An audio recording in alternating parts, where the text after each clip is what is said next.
Hey there, kids. So we did not make it all the way through the music slides, and so I'm going to cut some and just kind of skip through for you, just to show you the four big types of music for our Renaissance study. So we already talked about pre-Reformation. John Dunstable was our example. This is what music is like before any kind of challenges to the church emerge. So it's just music as it is, evolved out of Gregorian chant into creating this Neoplatonic that is like ideal sound, trying to get humans to sound like an angelic choir almost. So I'll just do a quick recap for you of Dunstable's uh, piece.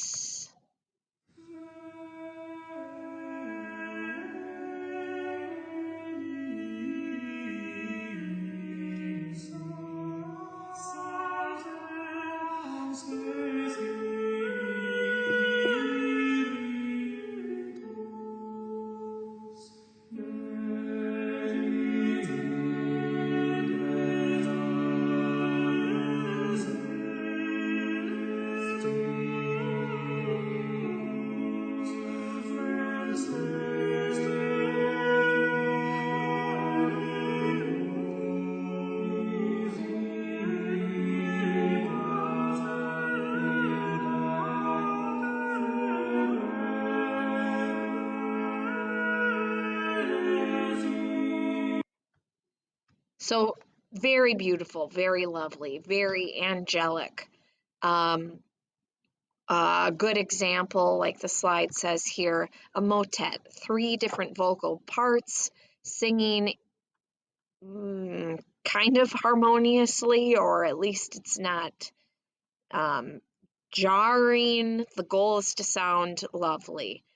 And a list of other things that are happening here in this pre-Reformation piece of music. Now, some others, Dufay was a French pre-Reformation composer. Desprez, a French pre-Reformation composer. And he has two pieces that you could listen to as examples of pre-Reformation. We put a bracket around those three composers because they're all pre-Reformation. Okay, now I'm going to skip around a little bit here if you don't mind. I want to play for you the opposite, the other viewpoint. So this is what Martin Luther offers as his counterpoint, the antithesis to what's happening pre-Reformation. So Martin Luther is a German priest. He actually works for the Catholic Church. And so he starts out from within saying, I want us to be the best that we can. And we're missing the mark. We're messing up what God intends for us as a church. So initially his intention is positive, wants to reform the church from within. But eventually he's excommunicated, seen as a rebel, seen as a protester with this Protestant revolution that happens. And so what we're going to listen to now is what Luther himself composes as the antithesis to pre-Reformation music. So we're going to listen to A Mighty Fortress Is Our God, which you may even know this one. Now I want you to think when we listen to this will be in units right here. How is this different from Dunstable?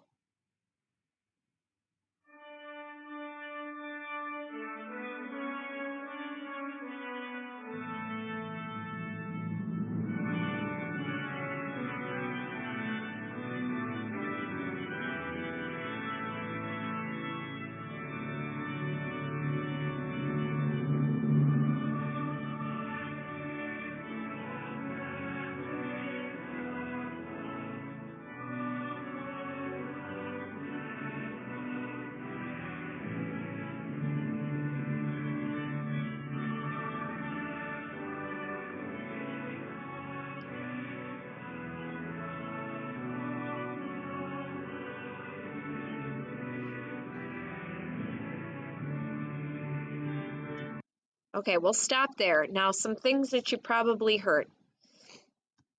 I'm hoping. One, it's simple.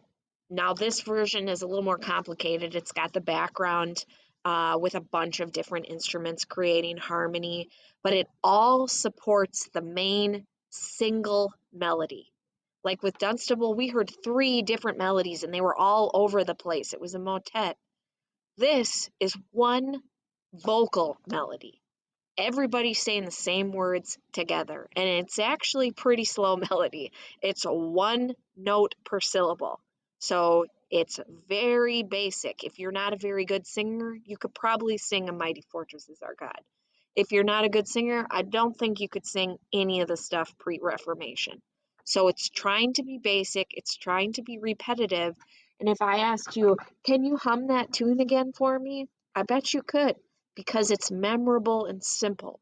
And that is consistent with Reformation ideals, which would make sense. Martin Luther composes a piece that matches what he believes, which is music should be accessible for the masses. We should all be able to participate and sing. We should be able to remember it. So if we're not literate, we can like remember the melody and that helps us remember the words. And so this is like I drew a diagram for you in class, hopefully. Luther is the antithesis to the Reformation. Okay, very distinct from what you saw with Dunstable. Now I want to hop into some Reformation pieces. So I'm going to go backwards here. So basically what happens is Luther and other reformers say, whoa, hold up, we got to clean up this Catholic Church, this church. Catholic Church says, okay, we'll listen to some of your complaints, but some of them we're going to disregard and still go about it our way. We are not totally changing who we are. And so the Catholic Church comes up with these Counter-Reformation pieces here with Palestrina and Allegri, the two big composers we'll take a look at. I'll let you decide. Do you think these two fellas would be satisfactory to Martin Luther? Just a few notes about them if you want to add to your notes sheet. Palestrina was Italian. He worked for the Pope.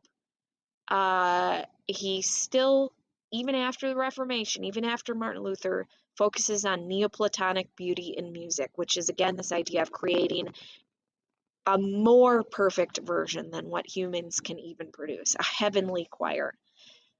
He tries to be more simple and restrained, greater focus on order, proportion, and clarity, less counterpoint, easier to hear the text, rooted in Gregorian style, which should simplify the tune. Let's check it out. Let's see how our old buddy does.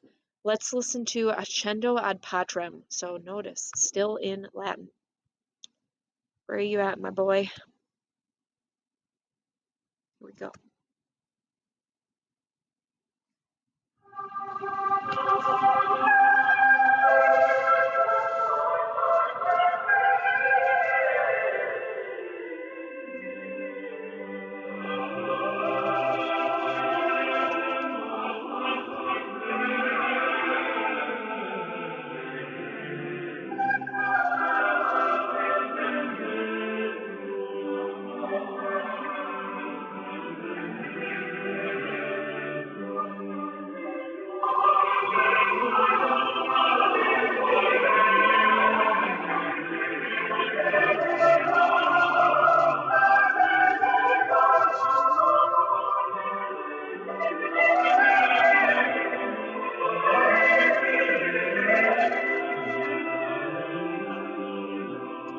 Okay, let's stop there. What do you think? If you're Martin Luther, what are you saying?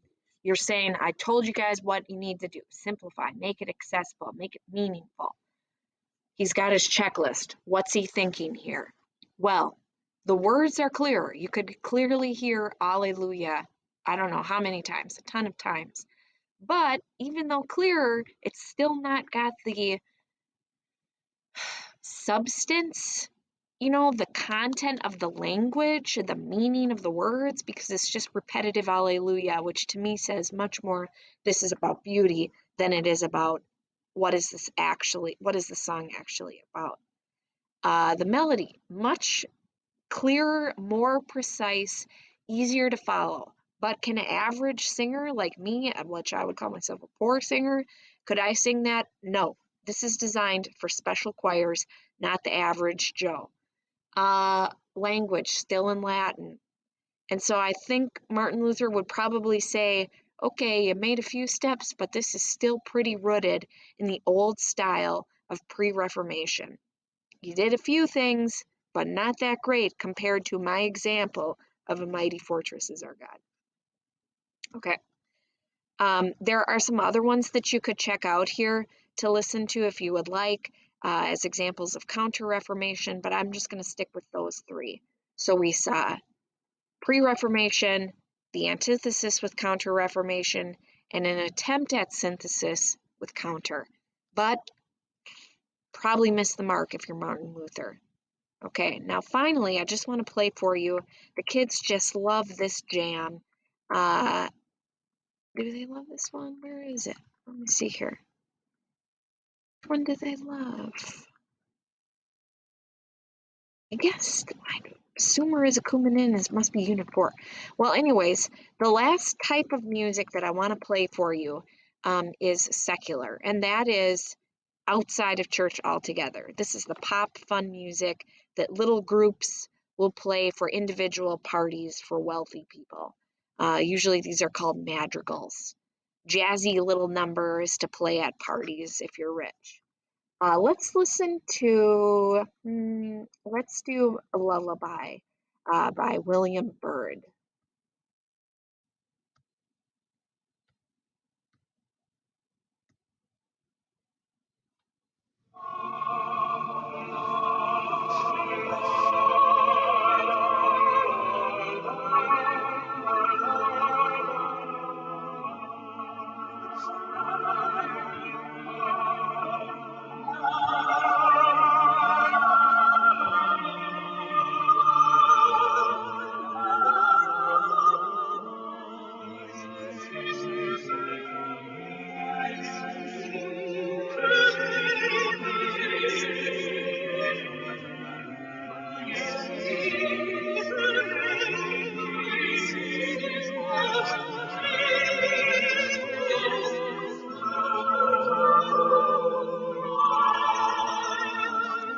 Okay, we'll stop it there for you.